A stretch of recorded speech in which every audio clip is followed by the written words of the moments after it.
The conditions were just terrible. Patients lying in halls. 5 times as many patients as the hospital was built to serve. Men, women, and children waiting up to 8 hours for emergency treatment.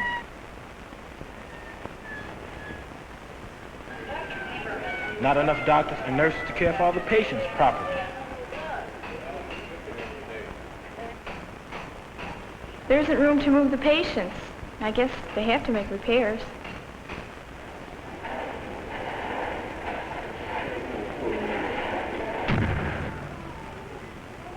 Children admitted for emergencies are forced to wait with adults. They see car accident victims, gunshot victims, criminals, and psychopaths. And they can't be moved because there just isn't any space.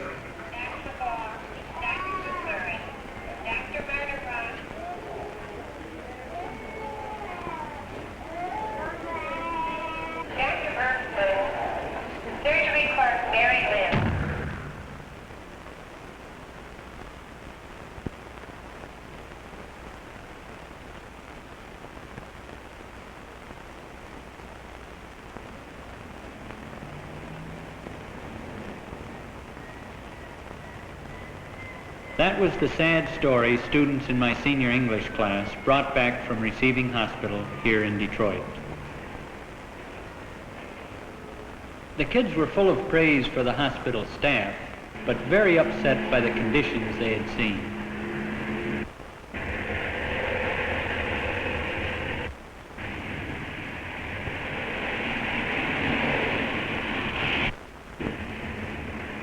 The question was, what, if anything, could they, high school students, teenagers, do about it?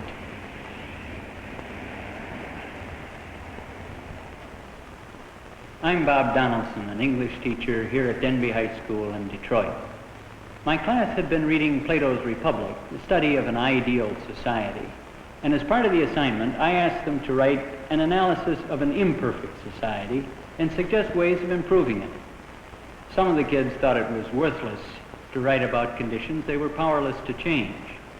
So I asked them to go to Receiving Hospital, see what was wrong, and suggest ways of changing it. I maintain that if you're willing to work at it, you can make your voice heard in a democracy. You know, with over 200 million people in this country, it's easy to feel that you don't count. Your voice doesn't count. If you have an opinion or you want to get something done, nothing much is going to happen. You're only one person. You won't be heard, particularly if you're young and a student. I don't believe that. In a democracy, your voice can be heard and you can successfully advance a cause if you know how. In our case, the students had gotten some facts about the hospital. That's the first step in successfully advancing a cause. Get the facts. How about space? Do you have enough space for most of the patients here? No, we don't. But they needed more facts. As the weeks went by, they interviewed doctors, nurses, and other staff members. Many years ago, I think this hospital was large enough to take care of the amount of patients that got. It became obvious to the students that the hospital's biggest need was more space. Not exactly large. It had to expand, and that required money. The Receiving Hospital has been in business a great many years, has helped a great many thousands of people when they were in dire need of help. Most of the city officials they interviewed believed that Receiving Hospital was a chronic problem with little prospect of solution. So that it is a time-consuming process, and there is, of course, a limit on funds that are available for transfer despite all of the formalities that are required. Today, the costs of operating a hospital, of operating any agency, are increasing all the time. There are more demands for skilled labor, for skilled help in these hospitals. For hospital expansion, the city had budgeted only 1/3 of the amount the hospital required. The students had found the facts. Now they were ready for the second step. Offer a solution. After several class discussions, they decided that money could be channeled to the hospital from other, less important city projects. Additional funds could be obtained from available federal programs, and a citywide drive for contributions could bring still more money. The next step, after finding the facts and offering a solution, is to try to influence opinion.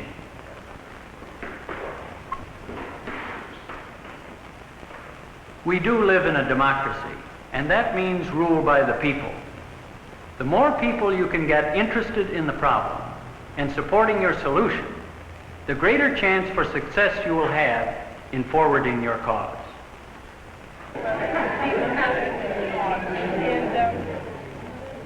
One important way to influence opinion is by word of mouth, by talking.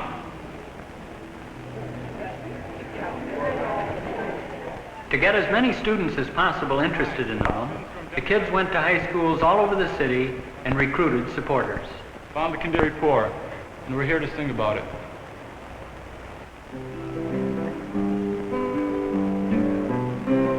Did you ever hear tell of sweet Betsy from Pike, who rode through Detroit on her new motorbike? One evening she rode through the center of town, when out of just nowhere a truck ran her down.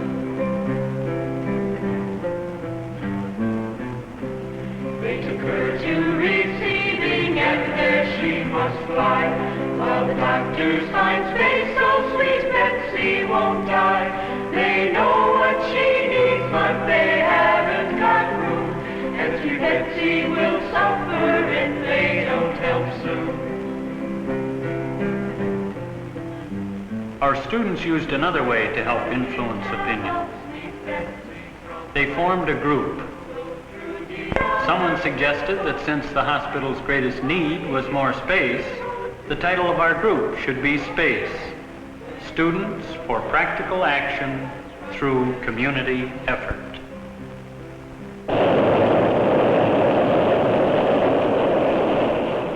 Membership rapidly expanded to other schools in Detroit. Now, as a team, members of SPACE were able to divide up all the jobs. Some gathered information.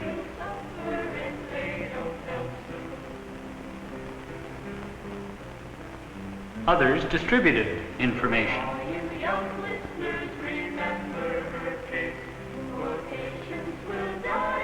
Still others enlisted support.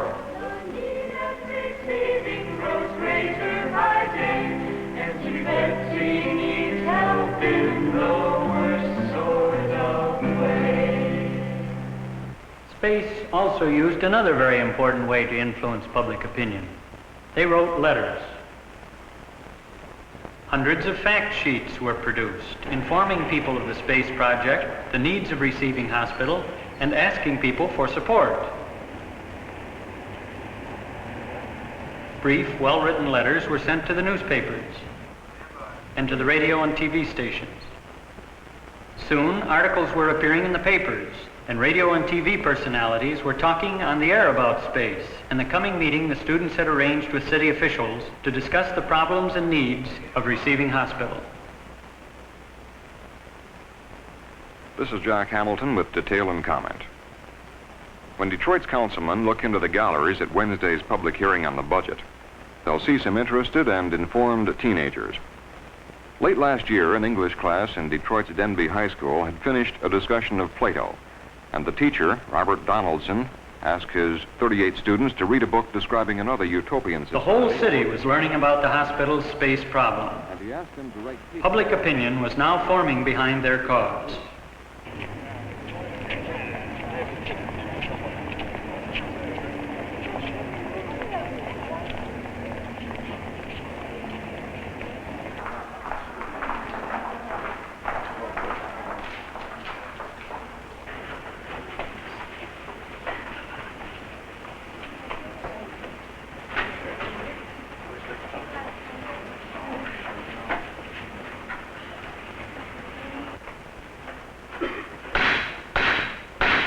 Order, please.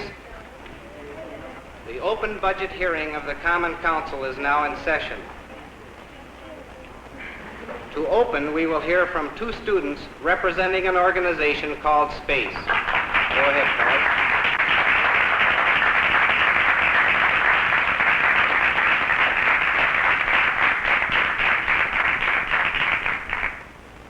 Mr. President, honorable members of the council, I represent about 500 Detroit area students in SPACE. That's Students for Practical Action through Community Effort. Our organization is committed to the improvement of Detroit's receiving hospital. On your desk this morning, you'll find a folder containing a short history of our organization and a few facts about our activities. Our purpose is to offer some proposals for the city budget. We hope to interest enough people so that some way can be found to use our taxes to improve the hospital. Funds can be raised to build all the new expressways we need at $6 million a mile. Funds can be raised for a $25 million Olympic stadium. Well, we think funds can also be raised to provide hospital space for people who are emotionally and physically ill and poor.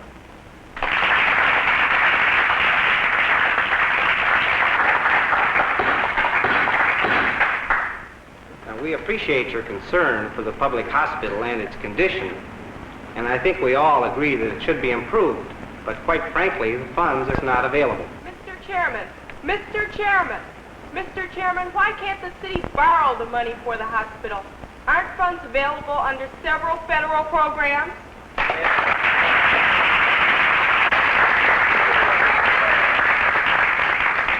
Maybe you could redistribute money from other less important projects to the hospital.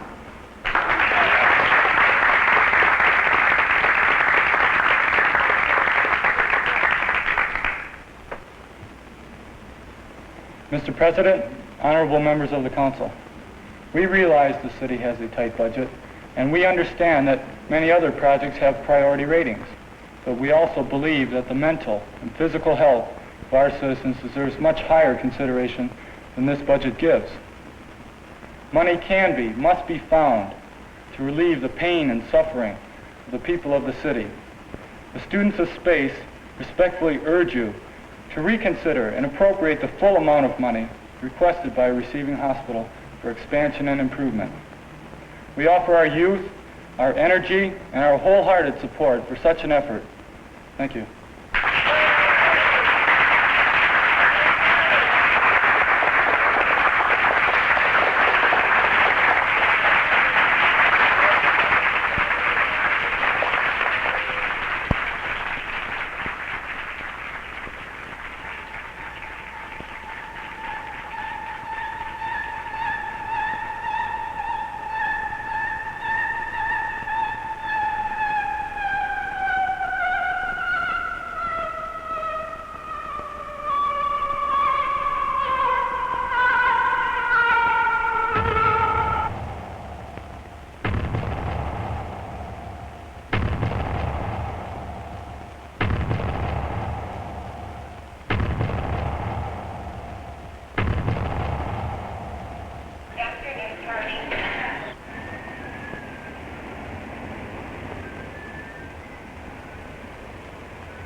The students came back to school and waited.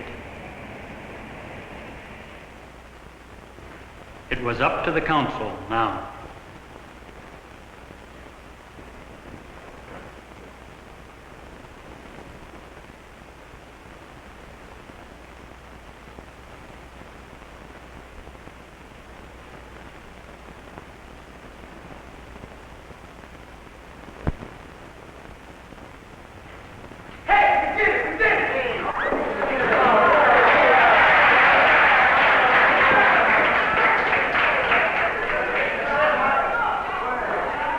hospital improvements and expansion, the City Council recommended to the Mayor an appropriation of an additional $500,000, twice as much as the Space Kids had asked for, and 6 times as much as the original appropriation. The kids had won, and the city won too. Today, many of the conditions at the hospital are much improved. Here is Mr. Alfred Plotkin, administrator of Receiving Hospital.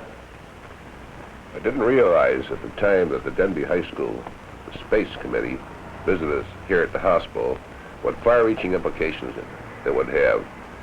It was analogous to a pebble being thrown into a pool of water with waves of action radiating throughout the community. Community groups, political bodies, political figures, all became involved. Committees were formed, all for the improvement of the hospital. As a result, we are now in the midst of a rehabilitation program which will cost us over $3 million. And we are also working on plans for a new hospital which will be in excess of $80 million.